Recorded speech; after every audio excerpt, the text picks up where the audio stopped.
என் அன்பு பிள்ளையே, உன் போராட்டம் அனைத்தும் முடிந்து விட்டது பிள்ளையே. நாளையே உன்னுடைய வாழ்க்கையில் பெரு மகிழ்ச்சி தான். உன்னுடைய நீண்ட நாள் போராட்டத்திற்கு நான் ஒரு முடிவு தர போகின்றேன். அந்த முடிவு ஒரு அதிசயத்தில் தான் முடிய போகின்றது பிள்ளையே. அத்தனை வெற்றிகளாக உன்னை வந்து குவிய போகின்றது. நீ பல நாட்களாக முயற்சி செய்தும் கிடைக்காத ஒன்றும், உன்னால் முடியாத காரியம் ஒன்றும் உன்னை தேடி முடிவடைய போகின்றது. நீயும் இதைத்தானே எதிர்பார்த்து இருந்தாய். எனக்கான அதிசயம் எப்பொழுதுதான் முருகனப்பா நடக்கும் என்று கேட்டுக்கொண்டு இருந்தாய் அல்லவா?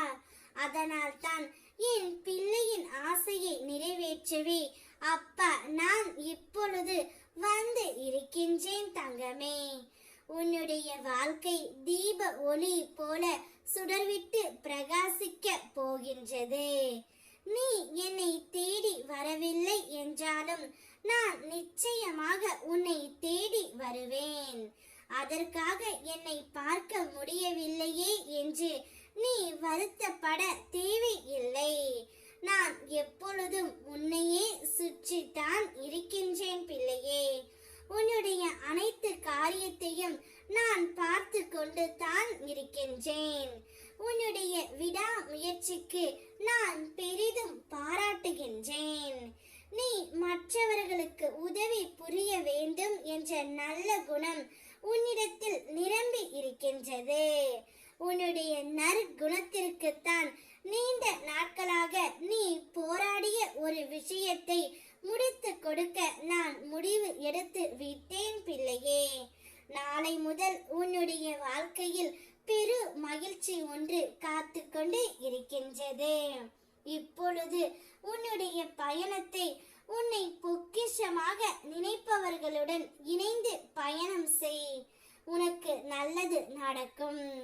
கோபுரத்தில் உள்ள கலசம் போல உன்னுடைய தூய்மையான எண்ணம் நீ இழந்து போனதையும் தொலைத்து விட்டதையும் அப்பா நான் அறிந்து இருக்கின்றேன். என் கண்கள் காணாமல் எதுவும் நடக்க முடியுமா என்ன? இருந்தும் நான் மௌனமாக இருக்க அவை உனக்கு நன்மை விளைவிக்கும்.